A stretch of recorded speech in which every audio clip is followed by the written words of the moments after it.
కడప జిల్లా బద్వేల్లో బుధవారం 4 రోడ్ల కూడలిలో డాక్టర్ అంబేద్కర్ 130వ జయంతిని ఘనంగా నిర్వహించారు. ఈ కార్యక్రమానికి ముఖ్య అతిథులుగా SC corporation executive director Venkata Subbaiah, Badvel మాజీ శాసనసభ్యురాలు కమలమ్మ, బద్వేలు టీడీపీ నియోజకవర్గ సమన్వయకర్త డాక్టర్ ఓబులాపురం రాజశేఖర్, వైఎస్సార్సీపీ నాయకులు బంగారు సీనయ్య, బీసీ సంఘం రాష్ట్ర అధ్యక్షులు బీసీ రమణ, వృత్తిదారుల సంఘం ఉపాధ్యక్షుడు వీరశేఖర్ తదితరులు హాజరయ్యారు. ఈ సందర్భంగా కార్పొరేషన్ ఈడీ మాట్లాడుతూ doctor Ambedkar SC, ST, BC, మైనార్టీలకు రాజకీయాలలో, విద్యలో రిజర్వేషన్లు కల్పించడంతో సంక్షేమ పథకాలే కాకుండా బడుగు, బలహీన వర్గాలకు ఆయన రచించిన రాజ్యాంగబద్ధమైన రిజర్వేషన్లు కల్పించారని అన్నారు. ఈ సందర్భంగా సమన్వయకర్త మాట్లాడుతూ ఈనాడు 130వ జయంతి. ఎస్సీ, ఎస్టీ, బీసీ, మైనార్టీ వర్గాలు ఏకతాటిపైకొచ్చి పండుగ వాతావరణం జరుపుకోవడం చాలా సంతోషంగా ఉందని, పింగళి వెంకయ్య ఏర్పాటు చేసిన జాతీయ జెండాలో అశోక చక్రం ఉండేలా అందరినీ మెప్పించిన ఘనత అంబేద్కర్కి దక్కిందని, ప్రపంచంలో 100 మంది మేధావులలో అంబేద్కర్ మొదటి వరుసలో ఉండేవారని, సుమారు 40 మాస్టర్ డిగ్రీలు చదివారని పేర్కొన్నారు. ఈ కార్యక్రమానికి ముఖ్య అతిథులుగా ఎక్స్ ఎమ్మెల్యే కమలమ్మ, టీడీపీ సమన్వయకర్త డాక్టర్ ఓబులాపురం రాజశేఖర్, వైఎస్సార్సీపీ నాయకులు సీనయ్య, కమ్యూనిస్టు సీనియర్ నాయకులు వెంకట సుబ్బయ్య తదితరులు హాజరయ్యారు.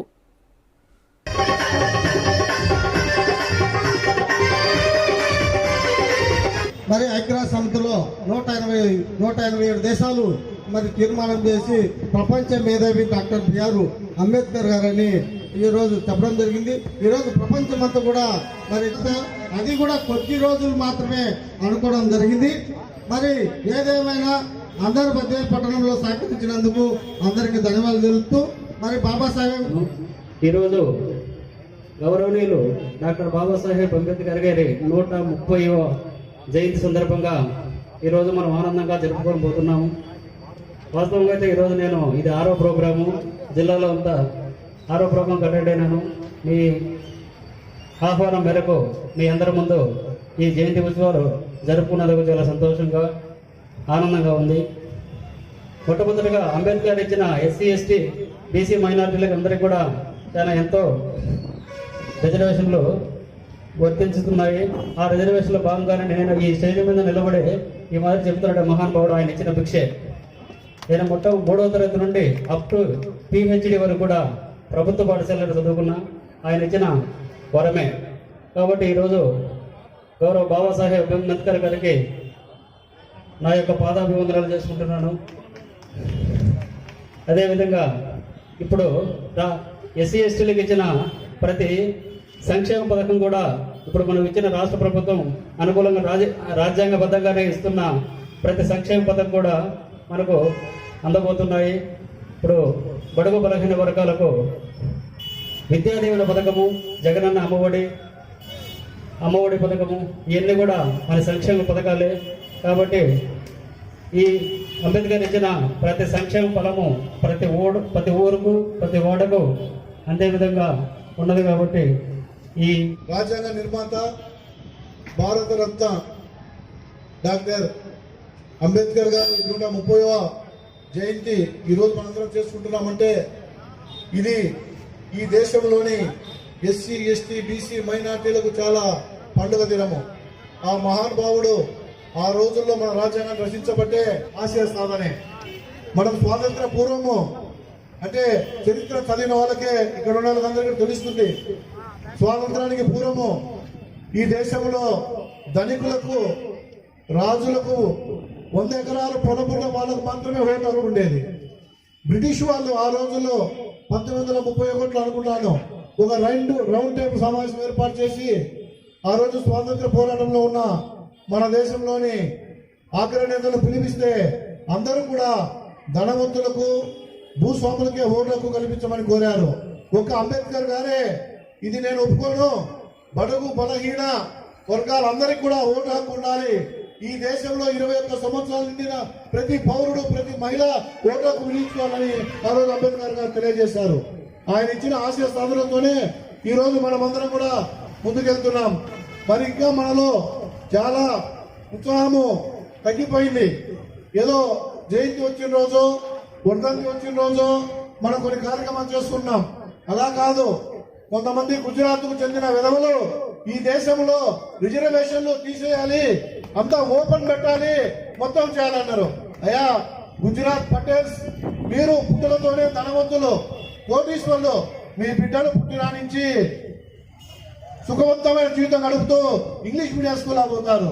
మరి మా పిల్లలు స్కూల్కి పోవాలంటే మేము పని చేసి కష్టం చేసి వాళ్ళని పోషించుకునే దానికే కష్టము. మరి వాళ్ళని ఎక్కడ చదివించుకోవాలా? భారతదేశం మొత్తం వ్యతిరేకిస్తే ఆ రిజర్వేషన్లను రద్దు చేయకుండా ఆపారు. ఇంకొక ఆయన అంటాడు ఎస్సీ ఎస్టీ అట్రాసిటీ తీసేయాలి ఈ దేశంలో అని. ఎస్సీ ఎస్టీ అట్రాసిటీ కేసు ఉంటేనే ఈ దేశంలో ఎస్సీ ఎస్టీలు మనుగడ సాధించి జీవనం సాగిస్తున్నారు. మేము బీసీలో కూడా మాకు అట్రాసిటీ ఇవ్వమని మేము అడుగుతా ఉంటే ఎస్సీ ఎస్టీ తీసేయమని ఆ కేంద్ర పాలకులు చెప్తారు. మేము ఒకటే తెలియజేస్తున్నా, ఈరోజు 130వ అంబేద్కర్ జయంతిని జరుపుకుంటున్నాము. కొద్దిగా సమయాభావం ఉంది, ఒక 3 నిమిషాల కంటే నేను ఎక్కువ తీసుకోను. అంబేద్కర్ గారు 1891లో జన్మించి ఆయన భారతరత్న 1990లో తీసుకున్నారు. అంతకంటే ముందుగా బోధిసత్వ అనే అవార్డు 1954లో హైయెస్ట్ టైటిల్ ఆఫ్ బుద్ధిజంలోనే ఒక హైయెస్ట్ టైటిల్, అంత గొప్ప అవార్డును ఆయన బుద్ధిజంలో తీసుకున్నారు. ఆయన ఎందుకు ఇవన్నీ విషయాలు చెప్తున్నా అంటే, అంబేద్కర్ గారు ఒక దళిత కులంలో పుట్టి ఆయన ఎంత గొప్ప సాధించారు అనేది మీకు అందరికీ తెలియాలని, ముఖ్యంగా ఇక్కడ ఉన్న యువత తెలుసుకోవాలని కూడా 4 మాటలు నేను అంబేద్కర్ గారు చెప్పి ముగించదలుచుకున్నాను. ఆయన 14th చైల్డ్, లాస్ట్ చైల్డ్, 14వ సంతానం. ఈ రోజుల్లో మనము 2-3 సంతానం ఉంటాము, ఎన్నో అవకాశాలు ఉంటాయి, కానీ మనం ఏం అందుకోలేకపోతున్నాం. ఆయన 14వ సంతానంగా ఆ కాలంలో పుట్టి ఇంత ప్రపంచ మేధావి అయ్యాడంటే ఒకసారి మీరందరూ కూడా ఆలోచించాల్సిందో కోరుతున్నాం. ఆయన ఎకనామిక్స్లో అది విదేశాల నుంచి తొలి భారతీయుడిగా పిహెచ్డి అవార్డు తీసుకున్నారు. పిహెచ్డి డాక్టరేట్ తొలి భారతీయుడు. జాతీయ పతాకాన్ని మన పింగళి వెంకయ్య గారు రూపొందిస్తే దాంట్లో అశోక చక్రం ఉండాలని ప్రతిపాదించిన వ్యక్తి అంబేద్కర్ గారు. ఆయన చేసిన డిగ్రీలు ఎన్నో తెలుసా? 64 మాస్టర్ డిగ్రీస్ చదివాడు. ఈరోజు మనం 1-2 మాస్టర్ డిగ్రీస్ చేస్తే మనతో గొప్పగా చెప్పుకుంటాము. మరి ఆయన 64 మాస్టర్ డిగ్రీస్ చేశారు. 9 భాషల్లో, మన ఇండియన్ లాంగ్వేజ్ కాకుండా ఫ్రెంచ్, జర్మనీ, అక్కడ 9 భాషల్లో కూడా ఆయన నిష్ణాతుడు. లండన్ స్కూల్ ఆఫ్ ఎకనామిక్స్ అని మీకు తెలిసే ఉంటుంది. లండన్ స్కూల్ ఆఫ్ ఎకనామిక్స్లో చదవాలంటేనే మన ఇండియా నుంచి సంవత్సరంలో ఒకరికి సీట్ వస్తే చాలా గొప్ప. కొన్ని సంవత్సరాల్లో కూడా మనకు కూడా సీట్స్ రావు. అలాంటి లండన్ స్కూల్ ఆఫ్ ఎకనామిక్స్లో ఆ రోజుల్లోనే సీట్ తెచ్చుకున్న వ్యక్తి. అది 8 సంవత్సరముల చదువు అయితే ఆయన 2 సంవత్సరాల 3 నెలల్లో కంప్లీట్ చేశారు. ఒకసారి ఆయన యొక్క మేధావితను ఒకసారి గుర్తించండి. 8 ప్రపంచంలోనే అత్యధిక పాటలు, అత్యధిక పుస్తకాలు అంబేద్కర్ గారి మీదే ఉన్నాయి. ఒకవేళ దేవుల మీద పుస్తకాలు ఉండొచ్చేమో కానీ ఒక మనిషి మీద ఉన్న పుస్తకాలు కానీ పాటలు కానీ ప్రపంచంలో ఉన్నాయి అంబేద్కర్ గారి మీద. ప్రపంచంలోనే అత్యధిక విగ్రహాలు కలిగిన వ్యక్తి, ఒక భారతదేశంలోనే కాదు ప్రపంచంలోని మిగతా దేశాల్లో కూడా అత్యధిక విగ్రహాలు కలిగిన వ్యక్తి అంబేద్కర్ గారు. ఆయనకు గొప్పతనం ఒకసారి ఆలోచించండి. మనము దళితుడు, బడుగు, బలహీన వర్గాల నుంచి వచ్చారని మనం గొప్ప చెప్పుకుంటున్నామే కానీ ఆయన సాధించిన విజయాలు కూడా ఒకసారి మనకు ఒక ఇన్స్పిరేషన్గా ఉండాలని కూడా సందర్భంగా నేను గుర్తు చేస్తున్నాను. మరి ఆక్స్ఫర్డ్ యూనివర్సిటీ నుంచి ది మేకర్స్ ఆఫ్ యూనివర్స్ అంటే మొదటి 100 మానవతావాదులు, వాళ్ళు హ్యూమనిస్ట్ పీపుల్ అంటారు. అది 10వ శతాబ్దం నుంచి దాదాపు 1000 సంవత్సరాలు వాళ్ళు మానవతావాదులు ఎవరెవరు ఉన్నారని మొత్తం ప్రపంచం మొత్తం కూడా లెక్కేశారు. ఒక 100 మందిని బయటకు తీస్తే అందులో 1000 సంవత్సరాలు నేను చెప్పేదాన్ని 4th ప్లేస్ తీసుకున్న వ్యక్తి అంబేద్కర్ గారు. రాజ్యాంగంలో పొందుపరిచారు. మరి ఈరోజు స్వేచ్ఛ కొరవడింది, ఈరోజు సమానత్వం లేదు. మరి కాబట్టి ఈరోజు మనం అందరం కూడా ఆ వైపులో పోరాడాలి. కాబట్టి ముఖ్యంగా ఈరోజు భారతదేశంలో మరి అనేక రకాల విషయాలన్నీ జరుగుతున్నాయి. ఈరోజు అనేక మంది మరి చాలా ఇబ్బందులు పడుతున్నారు. డాక్టర్ బిఆర్ అంబేద్కర్ గారి 130వ జన్మదిన కార్యక్రమం బద్వేల్ పట్టణంలో ఇంత పెద్ద ఎత్తున అధిరథ మహారథుల సమక్షంలో 4 రోడ్ల కూడల్లో జరుపుకోవడం మన బద్వేల్ పట్టణంలో ఉండేటువంటి మనం అందరం కూడా గర్వపడాలని తెలియజేస్తున్నాం. మిత్రులారా, డాక్టర్ బిఆర్ అంబేద్కర్ గారు వర్ధంతికో జయంతికో గుర్తు చేసుకునే నాయకుడు కాదు, గుండెల్లో పెట్టుకోవాలి చూసుకోవాల్సిన నాయకుడు డాక్టర్ బిఆర్ అంబేద్కర్ గారని మనం అందరం కూడా తెలుసుకోవాలి.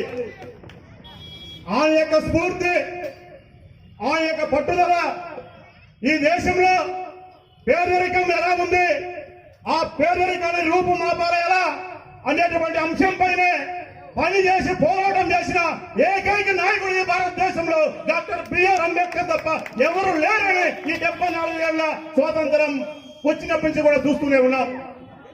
ఎప్పుడు కూడా స్వార్థపూర్ణ ఆలోచనతో రాజకీయం అంతా ముడిపడి ఉన్నది. ఈ దేశంలో ఉండేటువంటి ఎస్సీ, ఎస్టీ, బీసీ మైనార్టీ వర్గాలను ఎలా సామాజికంగా, ఆర్థికంగా, విద్యాపరంగా, వ్యాపార పరంగా, ఆత్మ గౌరవం పరంగా ఎలా చైతన్యవంతం చేయాలని తపన పడినటువంటి నాయకులకు మనం ఎటువంటి నివాళులు అర్పించాలనేది చరిత్రలోనే మనం కూడా ఒక స్ఫూర్తిదాయకమైన ఆలోచనతో ముందుకు పోవాలని మీ అందరూ కూడా తెలియజేస్తున్నాం మిత్రులారా. ఇంకా జరగబోయేటువంటి జయంతి కార్యక్రమాల్లో అంబేద్కర్ గారి జయంతి కానీ, వర్ధంతి కానీ ఇంటికి ఒక మనిషి తరలి వచ్చి ఆయన కార్యక్రమం చేయాలనేది ఆ పట్టుదలతో మనం అందరూ కూడా ప్రోత్సహించాలని, భావి తరాలకు కూడా చెప్పాలని కూడా మీ అందరూ కూడా తెలియజేస్తున్నాం మిత్రులారా. డాక్టర్ బిఆర్ అంబేద్కర్ గారి ఒక్క 10 సంవత్సరాలు కానీ భారతదేశంలో ఆయన జీవితకాలం కానీ ఒక 10 సంవత్సరాలు కానీ కొనసాగించిందంటే, ఒక 10 సంవత్సరాల్లో డాక్టర్ బిఆర్ అంబేద్కర్ గారు బతుకునింటే ఇటువంటి దుర్మార్గమైనటువంటి పరిపాలనకు ఆ రోజు ఆయన చమర గీతం పాడి పేద వర్గాలను ఇంకా ఎంతో ఉన్నతంగా తీసుకెళ్లేదానికి ఆయన ఎంతో కృషి చేసేవాడు. దేవుడు ఆయనను ఒక 10 సంవత్సరాలు కానీ బతికించిందంటే ఎంతో మార్పు జరుగు ఈ భారతదేశంలో అని కూడా ప్రతి ఒక్కరు కూడా తెలియజేసుకుంటున్నారు మిత్రులారా. అదేవిధంగా చూడండి, ఈ రోజు రిజర్వేషన్ అనేటువంటి పదం, రిజర్వేషన్ పదం అనేది ప్రతి ఒక్కరికి కూడా పేద వర్గాలకు ఎంతో విలువైనటువంటి పదం. రిజర్వేషన్ డైరెక్ట్ గా తీసేయకుండా ప్రైవేట్ రంగము, ప్రైవేట్ వ్యవస్థను ప్రోత్సహించి ఈ రోజు రిజర్వేషన్ అయినటువంటి అవకాశం లేకుండా చేస్తున్నారు. ఇది చాలా దుర్మార్గమైన పని. విశాఖ స్టీల్ ప్లాంట్ ఈ దేశంలోనే అత్యధిక మంది ప్రభుత్వ ఉద్యోగులు ఉన్నటువంటి విశాఖ స్టీల్ ప్లాంట్ సర్వనాశనం చేయాలనుకుంటున్నారు. ఇది ఎంత దుర్మార్గమైన పని ఒకసారి ఆలోచించండి మిత్రులారా. 30 సంవత్సరాల నుంచి కూడా మొత్తుకుంటూనే ఉన్నారు. విశాఖ స్టీల్ ప్లాంట్ గనులు కేటాయించండి. విశాఖ స్టీల్ ప్లాంట్ గనులు లేకనే ఈ రోజు ఇటువంటి దుస్థితికి వచ్చింది. స్వామి వదులుగా, అంబేద్కర్ వారసులుగా ప్రశ్నించకుండా నేర్పించారు. రాబోయే రోజుల్లో ప్రశ్నించే తత్వం కోల్పోతే బానిస తత్వం చూస్తుంది. మనము తస్మాత్ జాగ్రత్తగా ఉండాలి భావి తరాల ప్రజలని కూడా తెలియజేసుకుంటున్నాం మిత్రులారా. ఎందుకంటే ఈ రోజు చూడండి, ఈ రోజు దేశంలో బీసీ జనాభా 56% ఉంది. బీసీ జనాభా 56% ఉంటే ఎక్కడే కానీ చట్టసభలో రిజర్వేషన్ ఇప్పటికి కూడా లేవు. అదే డాక్టర్ బిఆర్ అంబేద్కర్ గారి బతుకులుంటే చట్టసభలో రిజర్వేషన్ ఏనాడో వచ్చేటి అని ఈ సభాపూర్వకంగా తెలియజేస్తున్నాం మిత్రులారా. ఈ రోజు ఉగాదికి పంచాంగం చెప్పారు మొత్తం బ్రాహ్మణులు. ఉగాదికి పంచాంగం చెప్తే వాళ్ళ దళితులు కానీ, ఎస్సీలు కానీ, బీసీలు కానీ, మైనార్టీ వర్గాలకు చెందినటువంటి ఆర్థికమైన అంశాలు కానీ ఏమైనా ఎక్కడైనా మీరు చోటు కల్పించారా అని సభాపూర్వకంగా తెలియజేస్తున్నాం మిత్రులారా. రాబోయే రోజుల్లో ఎస్సీ, ఎస్టీ, బీసీ, మైనార్టీ వర్గాలని కూడా అన్ని కూడా ఏకతాటిగా ప్రయాణించి మన హక్కుల కోసం నిరంతరం పోరాటం చేయాలని, ఆ పోరాటానికి ఆంధ్రప్రదేశ్ బీసీ చైతన్య సమితి ఎప్పుడు కూడా ముందుంటుందని ఒక రాష్ట్ర అధ్యక్షుడిగా మీకు తెలియజేసుకుంటూ ఈ అవకాశం ఇచ్చిన ప్రతి ఒక్కరికి కూడా అభినందనలు తెలియజేసుకుంటున్నాను మిత్రులారా. జై హింద్, జై భీమ్, జై డాక్టర్ బిఆర్ అంబేద్కర్. బద్వేల్ పట్టణంలో మొట్టమొదటిసారిగా అంటే రకరకాలైనటువంటి పద్ధతుల్లో జయంతి వర్ధంతులైనటువంటిది ఎవరు తోచిన పద్ధతుల్లో వాళ్ళు చేసుకున్నటువంటి ఒక ఆనవాయితీ ఉండేటువంటిది. మన శక్తి వరకు అంబేద్కర్ విగ్రహం దగ్గర లేకపోతే ఇంకో చోటన పట్టం పెట్టేటువంటి పరిస్థితి ఉంది. కానీ ఇన్ని సంఘాలను, ఇన్ని ప్రజా సంఘాలను, పార్టీలు ఏమున్నా అవన్నీ కూడా పక్కన పెట్టి అతీతంగా వాటికన్నిటినీ ఒక వేదిక, ఒక ప్లాట్ఫామ్ ఏర్పాటు చేసినటువంటి ఈ కమిటీ నిర్వాహకులకు ప్రత్యేకమైనటువంటి ధన్యవాదాలు తెలియజేస్తా ఉన్నాను.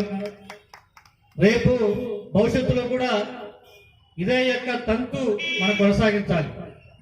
కొనసాగించకపోతే ఇందాక మన వాళ్ళు పాటలో ఒక మాట చెప్పారు, ప్రమాదం పొంచి ఉంది, ప్రమాదంలో పడిపోయాం, ఇప్పటికైనా కూడా ఏ నాయకుడైతే ఈరోజు ప్రపంచ మేధావిగా, రాజ్యాంగ నిర్మాతగా, భారతరత్న తీసుకున్నటువంటి ఒక గొప్ప మహనీయుడు బాబాసాహెబ్ అంబేద్కర్ యొక్క వారసుల మంచి మనం చెప్పుకుంటా ఉన్నాం. ఈ వారసత్వాన్ని కొనసాగించడం అంత ఆశామాషి కాదు, ఎప్పుడో ఒకసారి గుర్తు చేసుకుని పోవడం కాదు. అనునిత్యం ఈరోజు ప్రభుత్వాలు చేసేటువంటి అందులో మంచి ఉంటే మంచి ఎదుగుదాం, చెడు ఉంటే చెడు ఎదుగుదాం. కానీ ఎక్కువ చూసినా కూడా మంచి కంటే చెడు ఎక్కువనే ఈరోజు పాలక వర్గాలు అవలంబిస్తా ఉన్నాయి. మరి నిజంగా బాబాసాహెబ్ అంబేద్కర్ గారు ఎప్పుడో ఆయన రాజ్యాంగం రచించేటువంటి క్రమంలోనే కార్మిక చట్టాలు తీసుకొస్తే ఆనాడే కార్మికులకు సమాన పనికి సమాన వేతనం కావాలని చెప్పంటే మహిళా హక్కుల కోసం పోరాటం చేస్తే అట్లాంటివి ఈ రోజు కేంద్రంలోకి వచ్చిన తర్వాత బీజేపీ ప్రభుత్వం వాటిని కూడా సర్వనాశనం చేసేసింది. నిజంగా చెప్తా ఉన్నా, ఈరోజు కేంద్రంలో ఉన్నటువంటి పాలక వర్గం ఉన్నటువంటి వాళ్ళు, మంత్రులుగా ఉన్నటువంటి వాళ్ళు వాళ్ళ సీట్లు ఓట్లు ఉంటే బాగుంటాయని చెప్పి అనుకుంటా ఉన్నారు. కానీ ఈరోజు మనం గమనిస్తే న్యాయ శాఖ మంత్రిగా ఉన్నటువంటి బాబాసాహెబ్ అంబేద్కర్ గారు మహిళల కోసం ఒక బిల్లు పెడితే ఆ బిల్లు పార్లమెంట్ లో పాస్ కాకపోతే ఈ పదవిలో నేను ఉండను అని చెప్పినటువంటి ఏకైక మనగాడు మన బాబాసాహెబ్ అంబేద్కర్ గారు అని చెప్పి ఈ సందర్భంగా విజ్ఞప్తి చేస్తున్న సోదరులారా. మరి అట్లాంటి నాయకులు అరుదుగా జన్మిస్తారు, చాలా మంది పుడతారు, చాలా మంది చస్తారు. కానీ చరిత్రను లెక్కించేటువంటి పద్ధతుల్లో చిరకాలం సంవత్సరాల తరబడి అనుకునేటువంటి నాయకులు అరుదుగా ఉంటారు. అలాంటి నాయకులు అంబేద్కర్ గారు.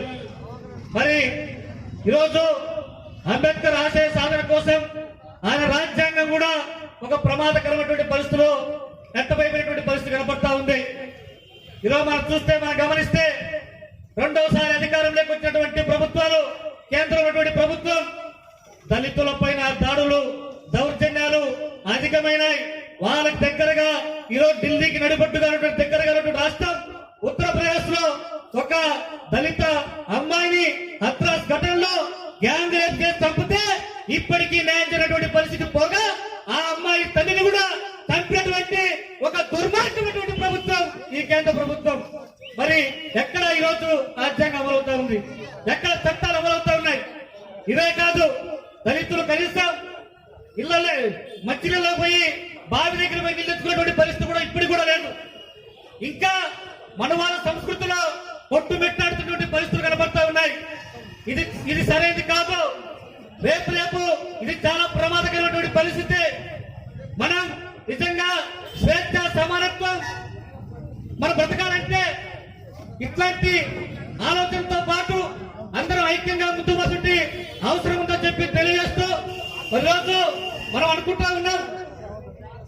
వాస్తవంగా ప్రభుత్వాలు వచ్చేటువంటి తరుణంలో అంటే అన్న శ్రీనారాయణ ఒక మాట చెప్పినాడు, అయితే అన్న కాదనం లేదు. అయితే ఎట్లుందంటే అంబేద్కర్ గారు చెప్పింది సంక్షేమ పథకాలు అట్లా గోళంలో ఉన్నటువంటి ఎంగిలి మెతుకులు ఇదిగిస్తాయి, సరిపోదు.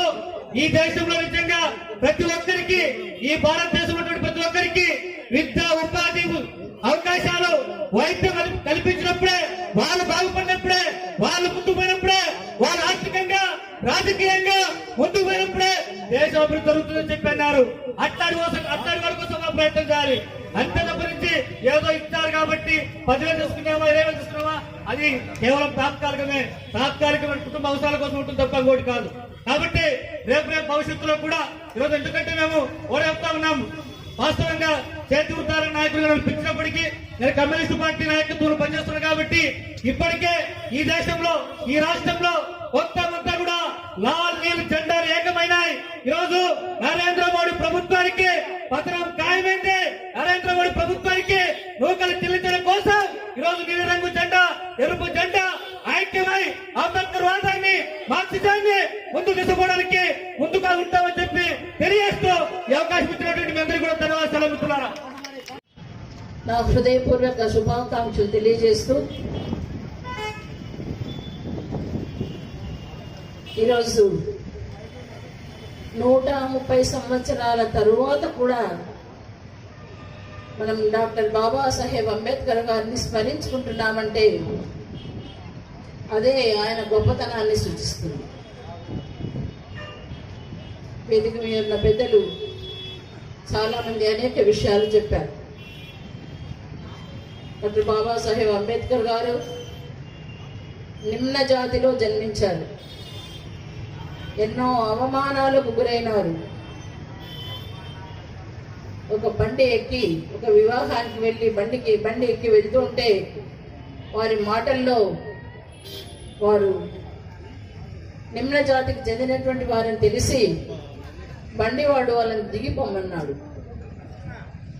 ఆ ఎండలో వాళ్ళకు దాహం వేసి ఒక కొలాయి దగ్గర నీళ్లు తాగబోతే వాళ్ళు తన్నినారు. క్లాస్లో అందరికంటే చక్కగా లెక్కలు రాయబోతే బోర్డు దగ్గరికి వెళ్ళినందుకు అక్కడ ఉన్నటువంటి ఉన్నత జాతి వారు అక్కడి నుంచి లేచిపోయినారు. చదువులంతా అయిపోయిన తర్వాత ఒక పెద్ద ఆఫీసర్గా కూర్చుంటే కనీసము ప్యూన్ ఆ ఫైల్స్ తెచ్చి ఇవ్వడానికి కూడా ఇష్టపడక టేబుల్ మీద విసిరేస్తూ వచ్చినాడు. ఇలాంటి ఎన్నో అవమానాలను సహించి తన జాతి కోసం తను ఏదైతే అవమానపడుతున్నాడో, తను ఏదైతే అనుభవించినాడో, తను ఏదైతే కష్టాన్ని చూస్తూ వచ్చినాడో, ఇలాంటి కష్టం నా జాతి వారు పడకూడదనేటువంటి ఒక సదుద్దేశంతో ఆయన ముందుకు సాగడం జరిగింది.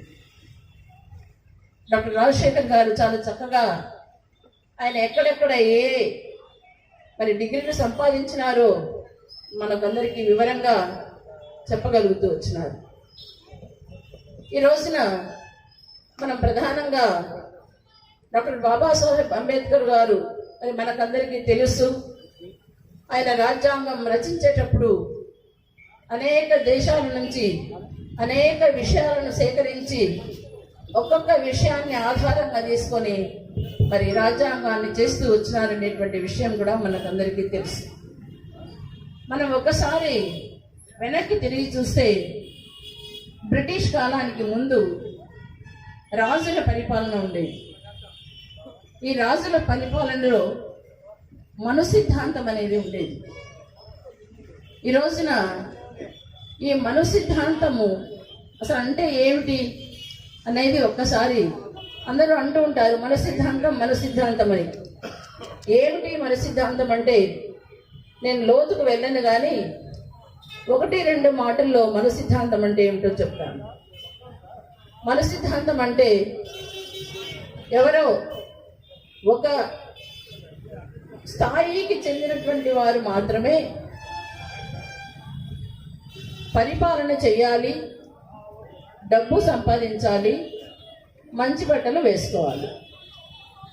మిగిలిన వాళ్ళంతా అంటే శూద్రులు, అతిశూద్రులు